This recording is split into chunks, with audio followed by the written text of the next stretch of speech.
जय श्री राम दोस्तों, आज की कहानी में आप सबका दिल से स्वागत है। आज की कहानी हर उस माँ बाप को समर्पित जो अपने बच्चों से दूर रहते हैं। ऐसे आने से अच्छा बेटा तुम आना बंद कर दो। विनीता जी सुबह से ही रसोई में पकवान बनाने में जुटी हुई थी। तरह तरह के सूखे नाश्ते, नमकीन तो उन्होंने 4 दिन पहले से ही तैयार करके शुरू कर दिए और अचार पापड़ तो वो 1 महीने पहले से ही तैयार हो गए।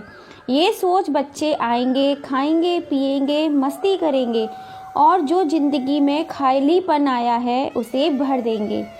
भागीरथ जी लगभग चिल्लाते हुए बोले, सुबह 4 बजे से बोल रहा हूँ, 1 कप चाय पिला दो, मगर नहीं, तुम तो लगी हुई हो पागलों की तरह खाना बनाने में।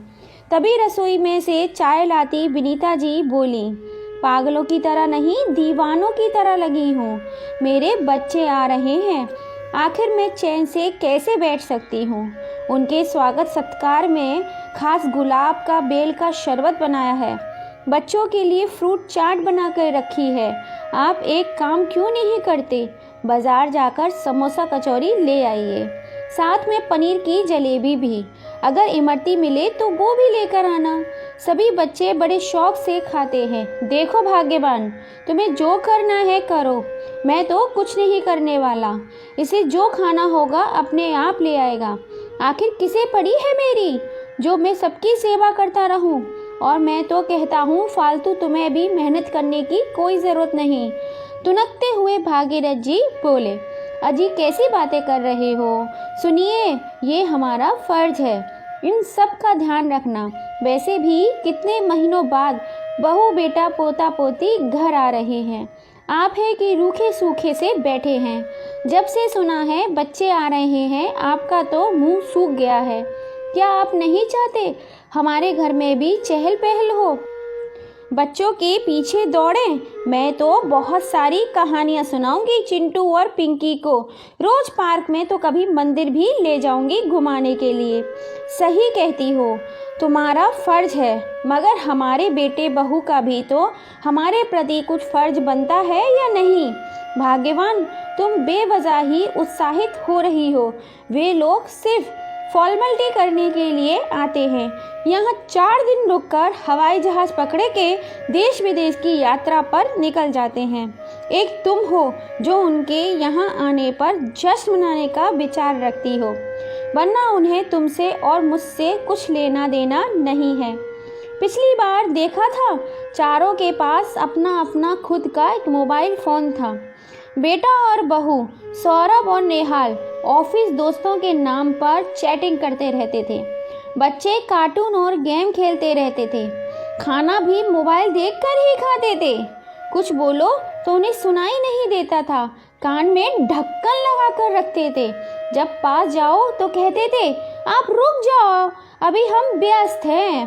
अरे मैं तो कहता हूँ, ऐसे आने से अच्छा बहू बेटा आना बंद कर दे। कम से कम तुम अपने घुटनों को तो ना तोड़ो और मैं अपना दिमाग खराब ना करूं। अभी कुछ बोल दूंगा तो लड़ाई झगड़ा हो जाएगा। फिर जो तुम्हारा लाडला बेटा सौरभ एहसान करने आता है ना, यहाँ जिंदगी भर अपना मुंह नहीं दिखाएगा। पिछली बार कितना नाश्ता पानी ऐसा रखा रह गया। किसी ने कुछ फरमाइश ही नहीं की, बल्कि अपनी पसंद से ऑनलाइन ऑर्डर करके pizza, burger, French fry, pasta और भी ना जाने क्या क्या नाश्ते मंगा रहे थे। मुझे तो नाम भी नहीं आते ऐसी विदेशी चीज़ों के। और तुम कहती हो समोसा कचौरी लाकर रख दूं। क्यों, पैसे बर्बाद करने हैं क्या। जिसको जो मन करेगा वो मोबाइल से ऑर्डर कर कर मंगवा लेगा। मैं तो कहता हूँ, आते ही क्यों हैं।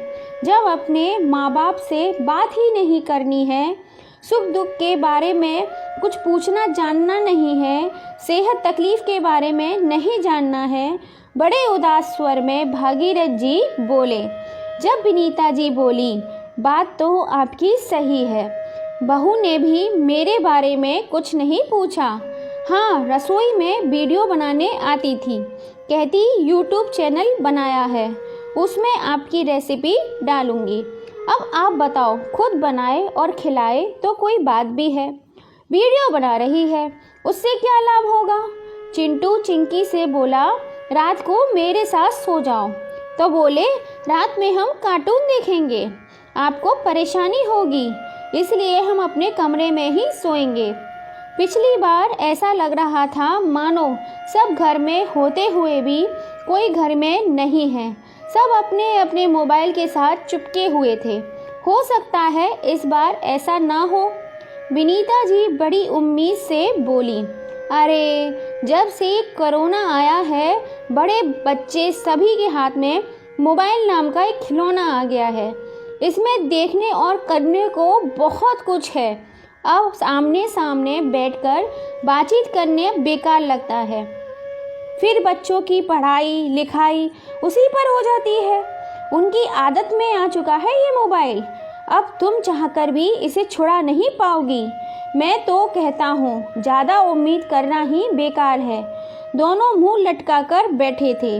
तभी दौड़ते हुए चिंटू और चिंकी ने अपने दादा दादी को कसकर गले से लटक गए। चहकते हुए बोले, दादी आपने हमारे लिए मठरी लड्डू बनाए हैं या नहीं? और आपकी फ्रूट चाट, उसका स्वाद तो आज भी मुझे याद है, बनाई है या नहीं? अरे वाह, तुम लोग आ गए। हाँ हाँ, सब कुछ बनाया है, तुम्हारा इंतजार कर रहे थे बच्चों। पापा जी, समोसे कचौरी की खुशबू नहीं आ रही, लगता है अभी तक आप लेकर नहीं आए। एक काम करता हूँ, अभी जाकर मैं हीरा हलवाई के यहाँ से सबके लिए नाश्ता लेकर आता हूँ और जलेबी माँ के लिए। अभी भी आपको पसंद है या कुछ और लेकर आऊँ? मुस्कुराता हुआ सौरभ बोला तो विनीता जी भागीरथ जी की तरफ देखते हुए बोली, मेरी पसंद नहीं बदली, बल्कि तेरे पिता बदल गए हैं। बहकी बहकी बातें कर रहे थे। देख लो, सब गलत निकली। विनीता जी चिढ़ते हुए रसोई की तरफ जाने लगी। अरे मम्मी जी, अकेली कहाँ जा रही हैं? मैं भी आपके साथ चाय बनाने चलती हूँ, बहुत थक गई हूँ। अब तो आपके हाथ की अदरक इलायची वाली चाय पीकर ही थकान मिटेगी। बोल दोनों सास बहू रसोई में चली गईं। भागीरथ जी हैरानी से सबको देख रहे थे। बच्चे बैठकर शरबत पी रहे थे। सास और बहू मिलकर रसोई में हंसी ठिठोली कर रही थी। अपने पिता को आश्चर्य से देख सौरभ बोला, पापा हम सबको माफ़ करिए, हमें नहीं पता था कि हमारी वजह से आप दोनों को इतनी परेशानी हो रही थी, मगर क्या करें, मजबूरी है। मोबाइल हमारे जीवन का अभिन्न अंग बन गया है। ना चाहते हुए भी दिन में 10 बार चेक करना पड़ता है। आजकल वर्क फ्रॉम होम के नाम पर ही मोबाइल पर ही सारा काम चलता है। बच्चों का होमवर्क, पढ़ाई लिखाई भी सब उसी पर होती है। ना चाहते हुए भी वह ज़रूरत बन गया है। हम तो अभी भी मोबाइल से ही चिपके रहते। वो तो दरवाजे पर आपकी सारी बातें सुनी तो हम सबको एहसास हुआ क्या हम सब गलत कर रहे हैं। अब इस गलती को सुधारना चाहते हैं। जब तक आपके साथ रहेंगे, अति आवश्यक होगा तभी फ़ोन को हाथ लगाएंगे। अपना सारा समय आपके साथ में ही गुजारेंगे। चलो चाय बनती होगी, मैं जाकर नाश्ता लेकर आता हूँ।